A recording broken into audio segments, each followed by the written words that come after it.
Hi guys, welcome back to my page. ಇವತ್ತು night ನನ್ನ ತಂಗಿ ಪ್ರಾಜೆಕ್ಟ್ ಮಾಡಿಕೊಡ್ಬೇಕಾಗಿತ್ತು. ಅಕ್ಕಂದಿರ ಕರ್ತವ್ಯ ಆದರೆ ಅದೇ ಅಲ್ವಾ.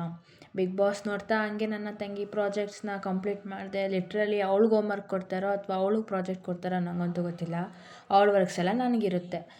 ಹಾಗೆ ಅವಳು ಪ್ರಾಜೆಕ್ಟ್ಸ್ ಎಲ್ಲ ಮುಗಿಸಿ ಬೆಳಗ್ಗೆ ಬೇಗ ಎದ್ದು ಮತ್ತೆ ಆ್ಯಸ್ ಯೂಶ್ವಲ್ ಕಾಲೇಜ್ ಕಡೆಗೆ ಹೊರಟೆ. ಬಸ್ಗೆ ಕಾಯ್ತಿದ್ದೆ. ಬಸ್ ಬಂತು. ಬಸ್ ಹತ್ಕೊಂಡು ಕಾಲೇಜ್ಗೆ ಹೋಗಿ ಕಾಲೇಜಲ್ಲಿ ಕ್ಲಾಸಸ್ ಎಲ್ಲ ಅಟೆಂಡ್ ಮಾಡಿದೆ. ಕ್ಲಾಸಸ್ ಅಟೆಂಡ್ ಆದಮೇಲೆ ಲ್ಯಾಬ್ಗೆ ಹೋಗಿದ ತಕ್ಷಣ ನನಗಂತೂ ನೆನಪಾಯಿತು, BCA ಸ್ಟೂಡೆಂಟ್ಸ್ ಅರ್ಧಕ್ಕರ್ಧ ಲೈಫ್ ಎಲ್ಲಿ ಹೋಗುತ್ತೆ ಅಂತಂದರೆ ಈ ಕೋಡಿಂಗ್ ಮಾಡ್ಬೇಕಾದ್ರೆ ಎರರ್ ಕ್ಲಿಯರ್ ಮಾಡೋದ್ರಲ್ಲಿ.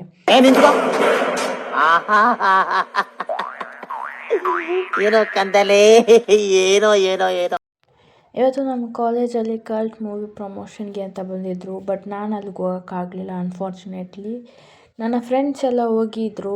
ಆವಾಗ ನಾನು ಅವ್ರಿಗೆ ವೀಡಿಯೋ ಮಾಡ್ಕೊಂಬನ್ನಿ ಅಂತ ಹೇಳಿದ್ದೆ. ಸೊ ಅವ್ರು ವೀಡಿಯೋ ಮಾಡ್ಕೊಬಂದು ಕೊಟ್ಟರು. ಬಟ್ ನಂಗೆ ವೀಡಿಯೋ ನೋಡಿದಾಗ ನಾನು ಅಲ್ಲಿ ಇರಬೇಕಿತ್ತು ಅಂತ ಅನ್ನಿಸ್ತು. It's okay. ಈಗಿತ್ತು ನನ್ನ ಡೇ. ವಾಪಸ್ ಮನೆ ಕಡೆಗೆ ಬಂದೆ. So take care, love you all. ಸಿಗೋಣ ಮುಂದಿನ ವ್ಲಾಗಲ್ಲಿ ಅಂತ